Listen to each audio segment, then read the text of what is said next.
ایک بار ایک آدمی صحرا میں راستہ بھٹک گیا۔ اس کے پاس جو تھوڑا سا کھانا اور پانی بچا تھا وہ بھی ختم ہو چکا تھا۔ پچھلے 2 دنوں سے وہ ایک قطرہ پانی کے لیے بھی ترس رہا تھا۔ اسے معلوم تھا کہ اگر جلد پانی نہ ملا تو وہ چند گھنٹوں میں ہی مر جائے گا۔ پھر بھی اس کے اندر ایک چھوٹی سی امید زندہ تھی۔ اس نے تلاش جاری رکھی، وہ ہمت نہیں ہارا۔ اسے یقین تھا کہ کہیں نہ کہیں پانی ضرور ملے گا۔ تبھی اسے ایک جھونپڑی نظر آئی۔ پہلے تو اس نے اپنی آنکھوں پر یقین نہ کیا۔ اس سے پہلے بھی وہ کئی بار صحرا کے سراب سے دھوکہ کھا چکا تھا، مگر اس بار اس کے پاس یقین کرنے کے سوا کوئی اور چارہ بھی تو نہیں تھا۔ آخر یہی اس کی آخری امید تھی۔ اس نے اپنی بچی کھچی طاقت جمع کی اور جھونپڑی کی طرف بڑھا۔ جتنا قریب گیا اتنا ہی امید بڑھتی چلی گئی۔ اس بار قسمت اس کے ساتھ تھی۔ جھونپڑی واقعی موجود تھی، مگر جب وہ اندر پہنچا تو دیکھا کہ جھونپڑی سنسان تھی، جیسے وہاں سالوں سے کوئی نہ آیا گیا ہو۔ پھر بھی پانی کی امید میں وہ اندر چلا ہی گیا۔ اندر جا کر وہ حیران رہ گیا۔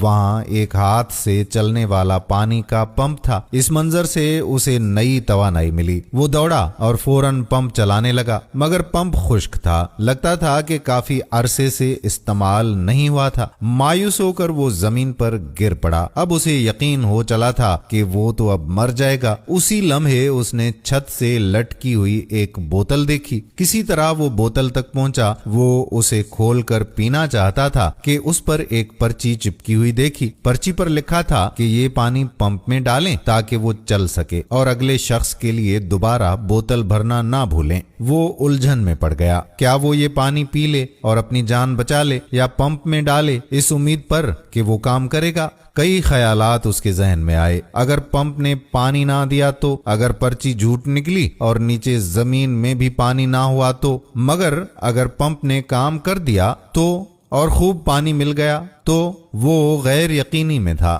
آخرکار اس نے پرچی پر یقین کرنے کا فیصلہ کر لیا۔ کانپتے ہاتھوں سے اس نے پانی پمپ میں ڈال دیا۔ پھر اس نے امید کے ساتھ پمپ چلانا شروع کیا۔ چند بار کوشش کے بعد پانی بہنے لگا، ٹھنڈا تازہ پانی۔ وہ جتنا چاہا پیتا رہا۔ اس کا دماغ صاف ہو گیا، زندگی کی رونق لوٹ آئی۔ اس نے بوتل دوبارہ پانی سے بھری اور اسے دوبارہ چھت سے باندھ دیا جیسا کہ پرچی پر لکھا ہوا تھا۔ اسی دوران اس نے ایک اور شیشے کی بوتل دیکھی۔ اس میں ایک پینسل اور ایک نقشہ تھا جو صحرا سے نکلنے کا راستہ دکھاتا تھا۔ اس نے راستہ یاد کیا، نقشہ وہیں رکھا، اپنی پانی کی بوتلیں بھری اور روانہ ہونے لگا۔ کچھ دور جا کر رکا، پلٹ کر جھونپڑی کو دیکھا، ایک لمحے کو سوچا، پھر واپس آیا اور پرچی پر لکھ دیا، مجھ پر یقین کرو۔